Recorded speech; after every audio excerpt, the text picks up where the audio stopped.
Hi guys, my name is Dawn. I'm 27 years old and I'm from Brooklyn.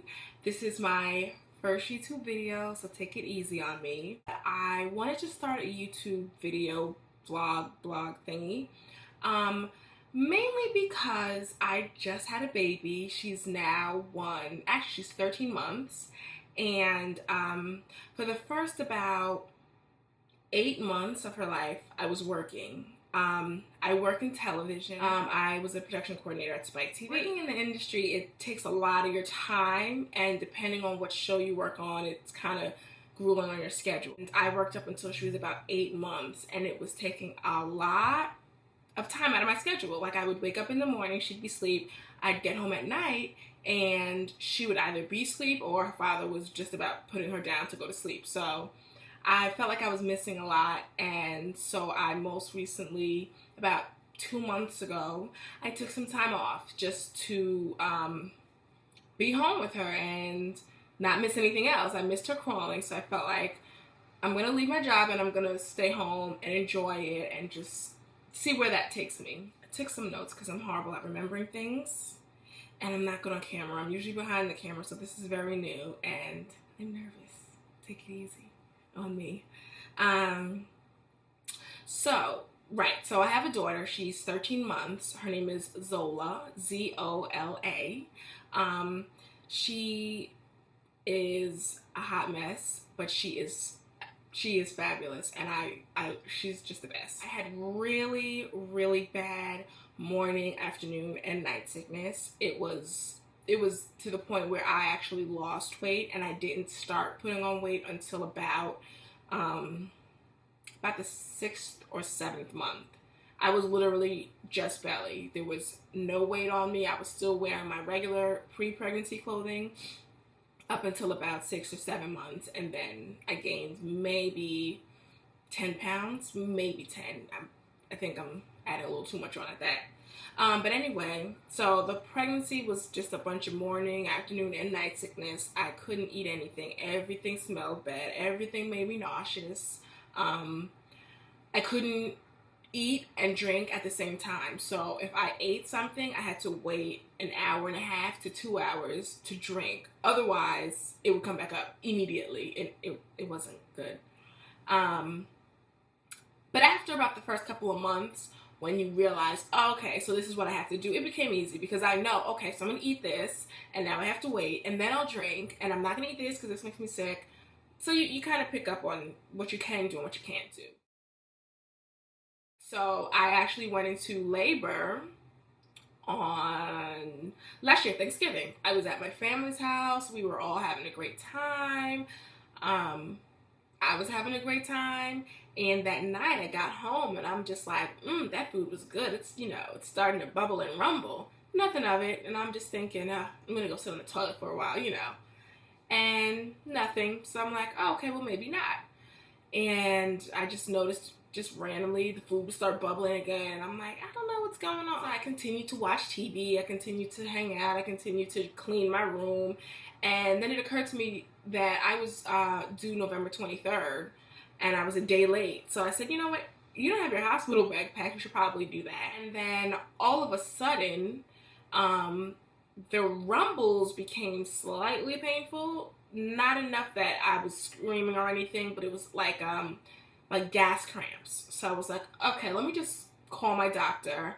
And he said, Dawn, I think you're in late. By the time we got to the hospital, which is only about 2 or 3 minutes away, I couldn't get out the car. I looked like Tin Man, like this. Oh, but so yes, I got to the hospital, and they first thing just to see how far along you are. I was 3 centimeters. I had not dilated at all my whole pregnancy, so I was 3 centimeters when I got there. After an hour of paperwork, I was 6, and I think it's 8 is the cutoff to the epidural. I'm not sure, but I was, trying to be superwoman, and I was like, I don't need an epidural. I'm going to do this natural, and that's how it's going to go. No. After like 6 centimeters and how it just jumped from, I'm cool to get this thing out of me, my legs are gonna fall off. What's going on? I was just like, epidural now. So I got the epidural, and from there it was blissful. It was fabulous. They told me that by 4 a.m. they told me that she would be out by lunch the next day by 12. So I'm like, okay. Father showed up. We're all just in the room watching TV, sleeping, hanging out, doing nothing really. And the nurse came in to check me around 6 a.m. So I'm thinking, okay, I still have time. I still have till 12. And she's like, no, this baby will be up by breakfast. And I'm like, what you mean breakfast? Breakfast in your house or my house? Because we don't wake up until 10. So what do you mean breakfast? She said no, by about 9 a.m. she'll be out. And I just was like, no. But the epidural kept me so calm that it wasn't even an issue. So I was just like, all right, well, can I get 10 more minutes of sleep? So the nurses kept coming in, and I kept, doing the 10 more minutes.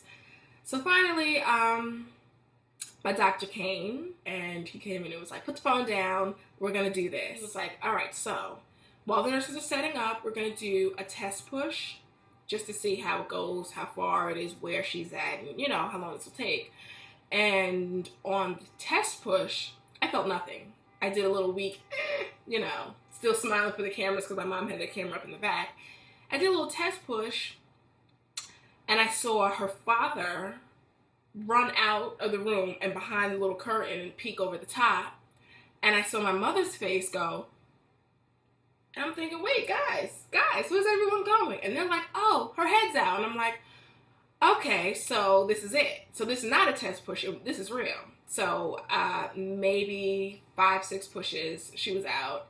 And Zola was breastfed only for about the first 4 or 5 months, and then the work schedule got too crazy, and like in between shooting I couldn't take breaks to pump, so kind of dried out. And then by 6 months she was solely bottle fed, and that milk dried up quickly, and it took my boobies with it. I mean, I was nice and engorged, and they just looked fabulous. They bounced, and then the milk left, and then the boobs left.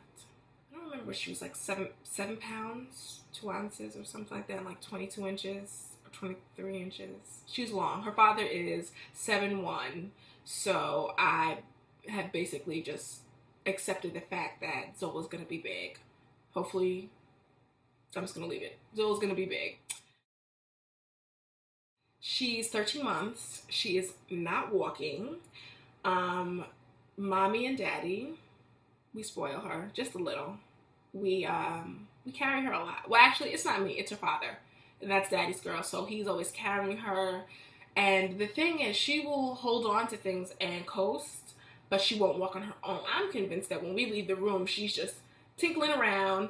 And when she sees us, all of a sudden she hits the ground, because she climbs on things. She surfs things. She just won't walk. And when we try to get her to walk, she'll straighten out her legs and push her butt to the floor. Like, I'm going to the floor. I'm not walking. You're not going to get me to do this. It's not happening. Please carry. No longer on baby food. She eats real people food. She has 5 teeth. She has 2 on the bottom, 2 on the top, and then on her left, that one is in, and then the one on the right is coming in. So she eats people food. She eats chicken and waffles and Elio's and broccoli and corn on a cob. She drinks from a cup with a straw. Trying to get her into cups next, but she's just a little too messy now. She eats well when I put food on the spoon and pass it to her, but she's still learning how to do it herself on the spoon.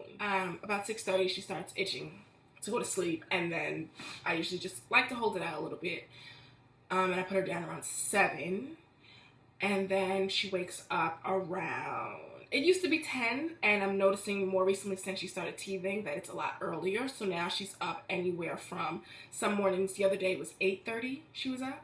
We were up at 8:30. I almost lost it. I didn't even know what to do. Wendy Williams wasn't even on yet, so I couldn't even sit down and watch Wendy. It was just like, we are up watching the news at 8:30 a.m. And then other days, we don't get up till 11:30, so it really just depends. But she's great. She's something else. I'm gonna bring her in here when she gets up from her nap. She's sleeping now. She usually takes an hour nap during the day. It goes down around 1:32. And I have to usually make sure she's up by 3:30 because then it cuts into her nighttime, bedtime sleep. So for the holidays, I don't know if you can see, I'm in her playroom right now. That's why you see all the scariness. It's scary. Like she has a playroom, and we kept it light on the gifts because we figured she's one. She doesn't know what's going on, so I got her. I don't know if you can see it. This big giraffe. I love this thing. It's the best. It's huge. I like it. So anyway, I think that was more for me than her, but we'll let that go. We kept it light on the gifts because we figured she doesn't know much. She's not gonna remember, and so we kept it light. And her grandmother and aunts came through. I mean, I had the Christmas dinner at my house this year because the Boo Shack, the Boo, he cooks. I don't cook. Not because I can't, but because he does. So, you know, why would I? The family came, and they had carloads of presents. Like, I was so speechless because I felt like I didn't get anything for her because I felt like she wouldn't remember it. And her family just really turned out. Like, I feel like so thankful for them, so blessed for them. Like, they didn't even have to do half of the stuff they did, and they just really showed up. They brought food, they brought gifts. My sisters came. My parents are, you know, they're more in-house for Christmas. They do all that Thanksgiving stuff, but for Christmas they stay in. So they didn't come, but my sisters, cousins, aunts, friends came. And then her little cousin Isabel, who is 2 going on 3, was here. And between both of them, they tore this playroom up. I don't know if you can see what it looks like now. I kind of cleaned it up a little bit, but here's what it looks like. Well, here's what it looks like cleaned. We got all of her toys, her little jump castle. CVS, $20. Go get you one. It's fabulous. And she loves it. Yeah, that's her. Oh, her piano. She loves that piano. My mom got me an airbed. She was tired of me asking to borrow hers. This fabulous beanbag. But this floor was basically filled with boxes. Oh, here's the boxes. Where are the boxes? There they are. We're basically filled with boxes, wrapping paper, and toys. I didn't know what pieces went to what toys. It was just a zoo. So, say hi, Zoe. Say hi.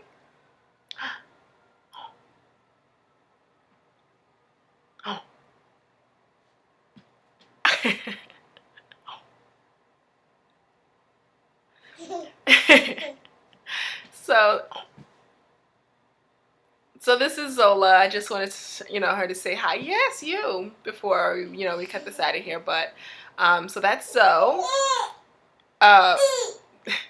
Follow me on Instagram to see more pictures of this diva at Donnie Rye, and same handling on Twitter. So see you guys later. Bye. Zosie.